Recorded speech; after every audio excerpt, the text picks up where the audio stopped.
Hello friends, welcome to your own channel let's study with Richa. अगर आप मेरे channel पर पहली बार आए हैं तो सब्सक्राइब जरूर कर दीजिएगा और नोटिफिकेशन को बेल प्रेस कर दीजिएगा, तभी आपको आगे वीडियोस की नोटिफिकेशन मिलेगी। लाइक और शेयर जरूर कर दिया कीजिए वीडियो को। हमने पेडागोजी ऑफ कंप्यूटर साइंस के मोस्टली सिलेबस को कवर कर दिया है, पंजाबी यूनिवर्सिटी का और पंजाबी यूनिवर्सिटी का भी, जिसके एग्जाम अभी स्टार्ट होने वाले हैं। तो अभी हम स्टार्ट करेंगे पेडागोजी ऑफ मैथमेटिक्स। ठीक है। जो मैथमेटिक्स के बहुत से टॉपिक्स मैंने कवर कर रखे हैं, आप चैनल पे जाकर देख सकते हो। और कुछ टॉपिक्स जो रह गए हैं मैंने उनको आज कंटिन्यू कर रही हूँ। कोशिश करूंगी कि 1 या 2 दिन में आपके वो टॉपिक्स कंप्लीट कवर अप हो जाए। ठीक है। और अगर आपको स्पेसिफिकली किसी टॉपिक के रिगार्डिंग हेल्प चाहिए तो आप कमेंट बॉक्स में लिख दीजिएगा। I try to provide you as soon as possible before your exam.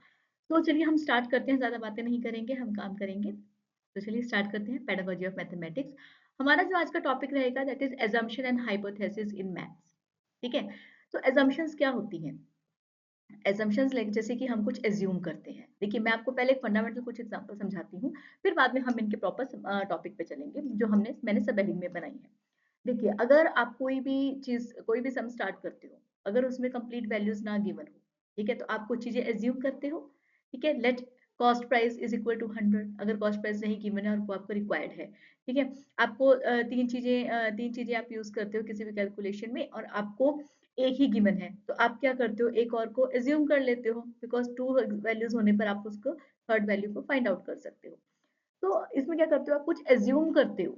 ठीक है। कुछ एजम्पशन करके आप एक कंक्लूजन पे निकलते हो। ठीक है।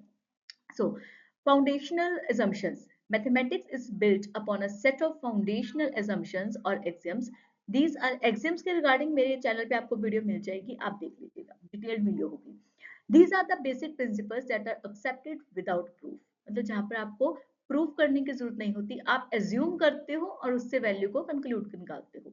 Examples include the piano axioms for arithmetic or the axioms of Euclidean geometry. Next is problem specific assumption. Problem specific assumption मतलब कि आपको एक पर्टिकुलर प्रॉब्लम के रिलेटेड एज्यूम करना है, जैसे कि interest is equal to principal multiply rate multiply time divide by 100। ठीक है, ये आप सबको पता है। अब इस प्रॉब्लम के रिलेटेड अगर आपके पास कोई भी सम होगा, तो आपके पास कुछ वैल्यूज तो गिवन होनी चाहिए ना। अगर आपको सिर्फ एक ही वैल्यू गिवन होगी तो आप बाकी 3 वैल्यूज को नहीं निकाल सकते हो। Interest, principal, rate, time. ठीक है, ये 4 वैल्यूज होती हैं। 4 में से अगर आपको कोई भी 3 वैल्यू गिवन होंगी तो आप चौथी निकाल सकते हो। एक अमाउंट होती है प्रिंसिपल प्लस इंटरेस्ट, राइट। अगर आपको अमाउंट गिवन है तो आप उससे प्रिंसिपल और इंटरेस्ट दोनों निकाल सकते हो। ठीक है। प्रिंसिपल गिवन होगा तो इंटरेस्ट और मतलब इन तीनों में से कोई भी 2 वैल्यू आपको पता होगी तो आप एक वैल्यू निकाल सकते हो, right. So based on the problem you are trying to assume some values. Okay, so when working on a particular problem or theorem, mathematicians often make specific assumptions to simplify the problem or to make the conditions more manageable. So these assumptions are like explicit before attempting to prove or solve the problem. First of all हम assume करते हैं, फिर बाद में हम उनका solution की ओर चलते हैं। Logical assumptions like logical structure of mathematics relies on assumptions about the nature of logical reasoning itself. For example, assumptions about the transitivity of equality or the law of excluded middle are often implicit in mathematical reasoning, or the diagonal of a rectangle has same length as you are logically assuming कि अगर एक diagonal की value इतनी होगी तो second की भी उतनी ही होगी। ठीक है। So limiting assumptions means you are having a limit to assume something. In some cases, mathematicians might make assumptions about the domain or scope of their work. For instance means example, a theorem might only be proven for positive integers, and the assumptions explicitly state this restrictions. या अगर आप कोई चीज prove करते हो तो आप सिर्फ पॉजिटिव इंटीजर्स पे कर सकते हो, बट assumptions में ऐसा नहीं होता। Means you are restricted here. You are having a limit. You are having a boundary. Assumptions in model building. In applied mathematics and mathematical modeling, assumptions are made um, absurd to real world situation being modeled. These assumptions like to simplify the problem and make it more emerging and usable in mathematical treatments. Meaning of hypothesis. अब hypothesis क्या होता है? अगर मैं आपसे कहूं कि if it rain after outside, then you will stay at home, and if it is not, then you can go out and play in playground. So there is a condition, and based on the condition there is a particular action. So what is a hypothesis? Hypothesis is a proposition that is consistent with the known data, but neither verified nor shown to be false. In other words, a hypothesis is an unproven statement which is supported by all the available data and by many weaker results. So here is the already supported data, na? So for example, if I water plants daily, they will grow faster. अब यहाँ पे सबसे ज्यादा main point क्या हुआ, condition क्या हुई water पे, कि अगर वाटर सबसे ज्यादा, अगर आप डेली वाटर डालते हो प्लांट्स में तो उनकी ग्रोथ अच्छी होगी, right? Same, adults can more accurately guess the temperature as children can. Children से ज्यादा अच्छे से adults accurately guess कर सकते हैं ना टेम्परेचर को. So hypothesis in a statement in math, the statement if P then Q, मतलब means that Q must be true whenever P is true. मतलब यहाँ पे P की कंडीशन पे डिपेंड करता है कि अगर P की कंडीशन ट्रू होगी तो Q मस्ट भी होगा. So the statement P is called the hypothesis of the conditional statement and statement Q is called conclusion of the conditional statement. So this is called the hypothesis in a statement. I hope hypothesis का concept आपको समझ में आ गया होगा.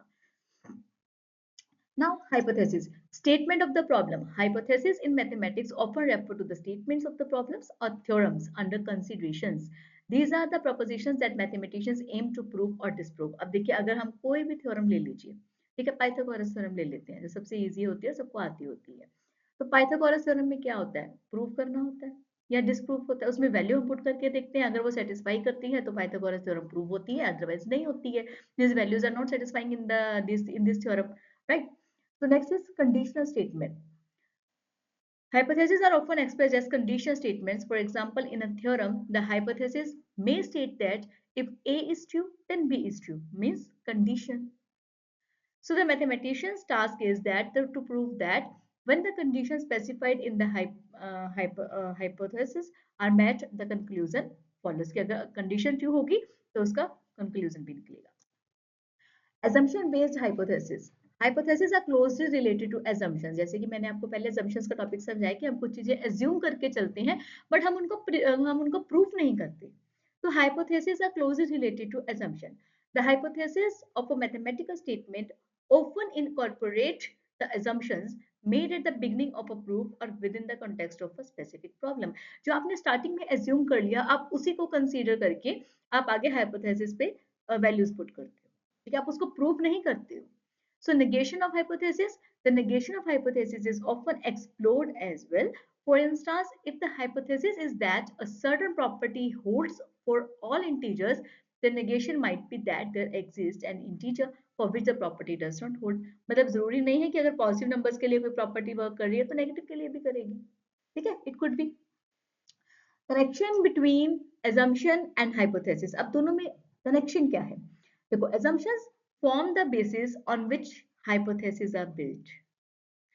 पहले हम assume करके चलते हैं, फिर बाद में हम hypothesis को बनाते हैं.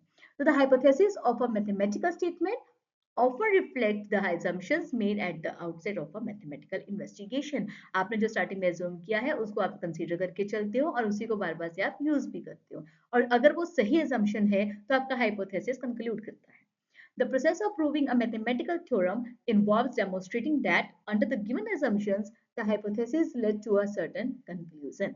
So in mathematical pedagogy, it is important to teach students to recognize assumption and hypothesis in proper manner to understand their role in mathematical reasoning and the skill to make and justify these assumptions. जैसे मैंने आपको पहले बताया कि अगर आपकी assumption wrong होगी और आप उसी को कंसीडर करके चलेंगे तो आपके हाइपोथेसिस में प्रॉब्लम आएगी ही आएगी. आपको प्रॉब्लम, आपका जो सम होगा वो प्रॉपर्ली सॉल्व नहीं होगा. ठीक है. So we can conclude that understanding the interplay between assumptions and hypotheses is essential for effective mathematical reasoning and proof construction. It is through this careful consideration of foundational principles and problem-specific conditions that mathematicians advance the field and contribute to the body of mathematical knowledge. So this was my session of hypothesis and assumptions in mathematics pedagogy. So I hope you liked this video and you got the content that you want for your exam. And if you have not subscribed it, subscribe my channel and like, share my videos. Thank you. Thank you so much for watching the channel.